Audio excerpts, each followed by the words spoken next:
A doce paz do Senhor Jesus. Estamos aqui hoje para falar da palavra de Deus, mais um tema, e eu queria saber, você sabe qual é a primeira pergunta da Bíblia?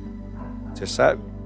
Perguntas são muito importantes, tanto para a filosofia, quanto para a teologia e para a vida acadêmica. Pergunta é o motor de toda a vida.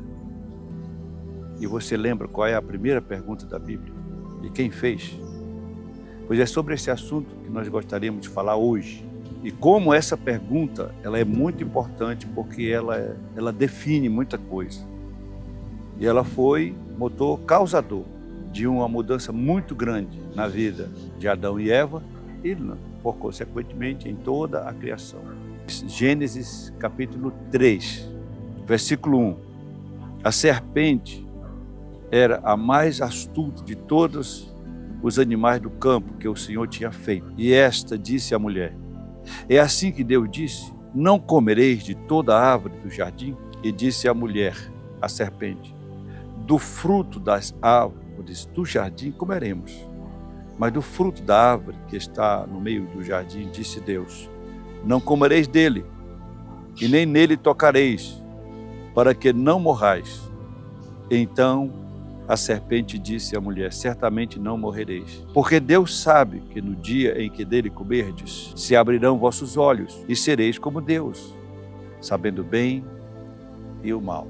Essa é a questão, a grande questão que a serpente levantou no jardim para despertar a curiosidade no coração de Eva. Ela vem com uma pergunta suave e sutil, ou sutil e suave.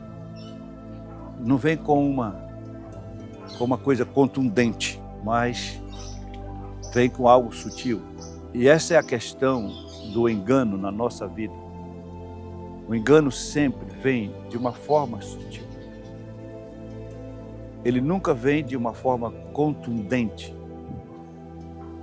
Vem sempre com uma promessa de algo melhor e maior.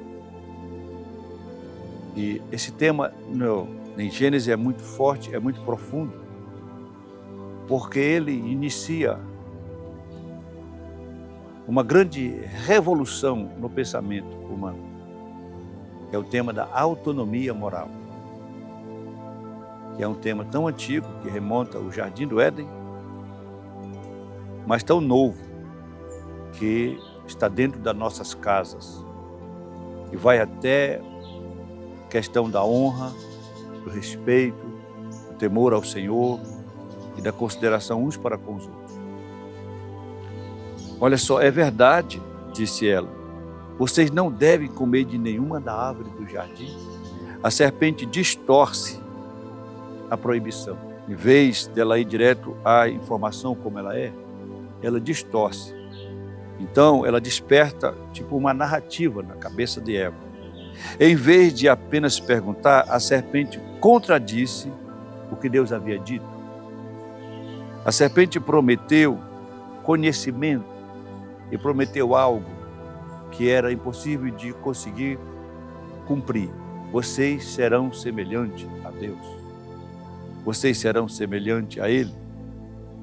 Em vez de apenas perguntar, ela distorce. E ao invés de apenas falar, ela promete. Ela argumentou que o fruto abriria os olhos deles e os faria conhecer o bem e o mal como Deus.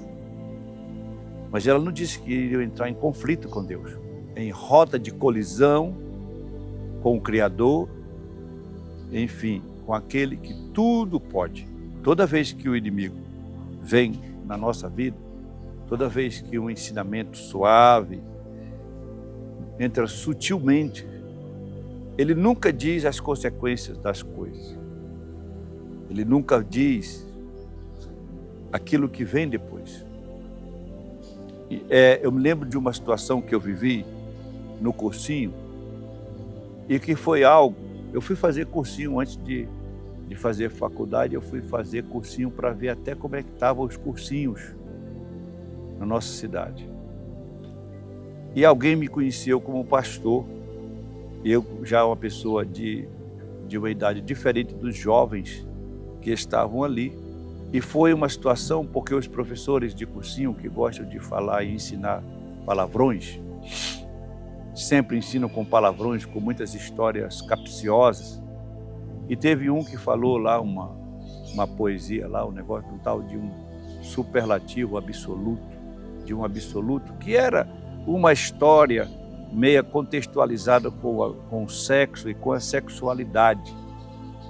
E ele falou aquilo para me atingir, porque foi dito lá na diretoria do cursinho que havia um pastor no meio dos jovens e que os professores evitassem dizer muitos palavrões, como era de costume. Mas aquele professor não se segurou. Ele colocou uma poesia que tinha sido objeto de um prêmio, onde uma jovem conta sua experiência sexual de uma forma poética com alguém que rompeu com a pureza dela. É tipo aqui a sutileza da serpente. O que acontece é que quando o mundo oferece liberdade para o jovem, liberdade sexual, liberdade, autonomia moral para o uso de droga, para fazer tudo aquilo que ele quer fazer, ele age como Satanás agiu no Jardim do Éden, como a serpente agiu no Jardim do Éden. Ele não diz as consequências da sua liberdade e da sua autonomia moral. Ele diz simplesmente, como disse a serpente, olha, é saboroso, é delicioso, você vai usufruir do melhor e vai ter algo, você vai ser semelhante a Deus. Ser autônomo, dono de si. O que ocorre, assim como a Eva experimentou, ela não experimentou somente o fruto, ela experimentou as consequências. E o Jardim do Éden, que era uma vida abençoada por Deus, se tornou um lugar de condenação. E não somente ela sofreu, mas trouxe sofrimento para o seu companheiro e para toda a humanidade. Assim também, todo aquele que decide viver uma vida distante de Deus e decide assumir o rumo do seu barco, o barco da sua vida, o barco da sua existência, os rumos da sua existência, não considerando o temor ao Senhor como princípio da sabedoria e de uma vida sábia e próspera e abençoada, a pessoa que assume a sua vida e toma o volante da sua vida, ele tem que saber que será responsável por tudo aquilo que vai acontecer. E as consequências de ter uma liberdade sexual é uma gravidez indesejada, é um filho indesejado. E as consequências de ter liberdade para usar o que bem entender é que você estará como um viciado amanhã nas drogas. O filho estará como viciado amanhã nas drogas. E quem sabe até não somente um usuário, mas alguém que está comercializando e correndo da polícia e com medo daquilo e do outro. E quando você decide ter a sua vida sexual do jeito que você quiser, com a sua opção sexual do jeito que quiser, você tem que considerar 3 coisas: a alegria do prazer, as portas de delegacia e os hospitais com as enfermidades, com as doenças que tudo isso traz como consequência.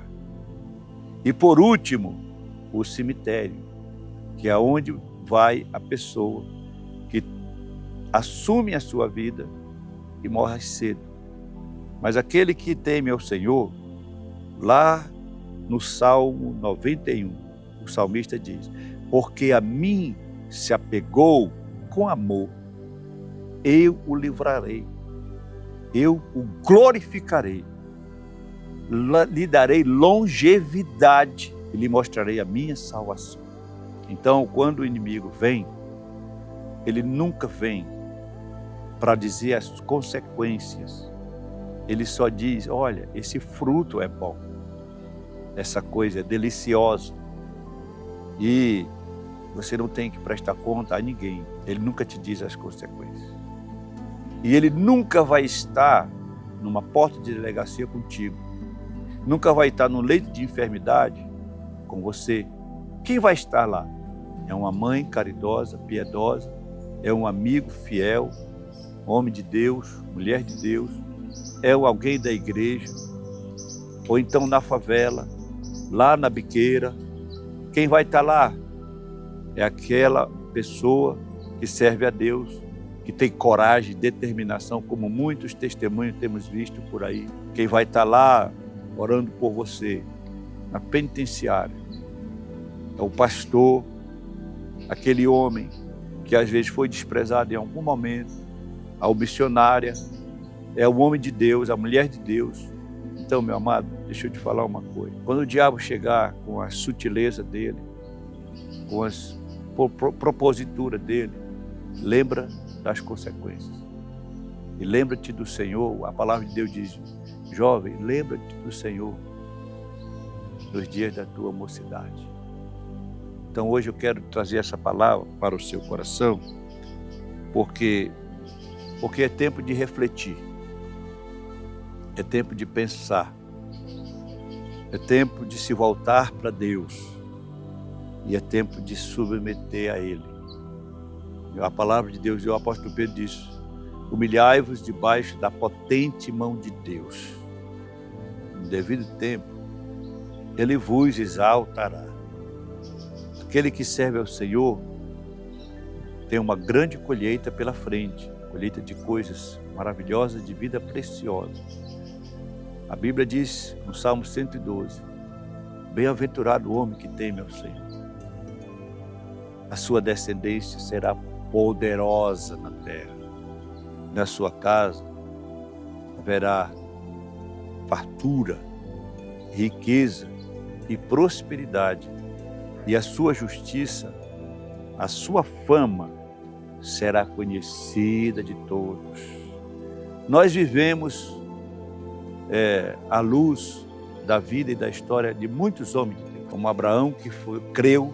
A Bíblia diz que ele creu no Deus que traz à existência coisas que não existem. Ele é poderoso para fazer. E todo aquele que vive pela fé é filho de Abraão. Eu quero trazer essa palavra hoje, que é sobre perguntas, as grandes questões da vida.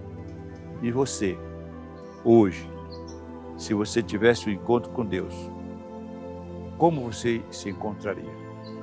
E se Deus olhasse para as nossas mãos, para as suas mãos, para minhas mãos, e te perguntasse: o que tu tens preparado? Para quem será? Lembra do Salmo, mãos limpas, coração puro, na presença do Senhor. Então, amado irmão, amada irmã, queridos, que a glória de Deus venha sobre a sua vida. Coloque diante do Senhor todas as suas questões e as suas ansiedades e seja abençoado por Deus. A doce paz do Senhor Jesus. Coloca aí no comentário quais são as suas grandes questões da vida. E o que o Senhor tem, qual a sua experiência com Deus quando Ele vem falar contigo. Coloca aí. E se você se sente abençoado por essa palavra, eu sei que essa palavra já tocou no seu coração, seja uma pessoa generosa e multiplique para muitos e outros dos seus amigos e toque a vida das pessoas. Vamos espalhar a boa palavra de Deus, vamos espalhar a generosidade. E lembre-se, perguntas movem a vida. Que a glória de Deus venha sobre ti. Pai Santo de bondade e misericórdia, eu oro agora por essa pessoa que está cheia de questionamentos na sua mente e no seu coração. Que o Santo Espírito, que o teu Santo Espírito poderoso, teus anjos de poder e de glória, venham na vida de cada uma dessas pessoas que vão assistir esse vídeo e traga respostas às suas grandes perguntas, mas que também, Senhor, proteja dos questionamentos sutis do diabo, do engano que chega sutilmente, como uma serpente suave, uma voz suave, repreende todo o mal. Eu abençoo todas as vidas, em nome do Senhor Jesus. Amém. A doce paz do Senhor Jesus.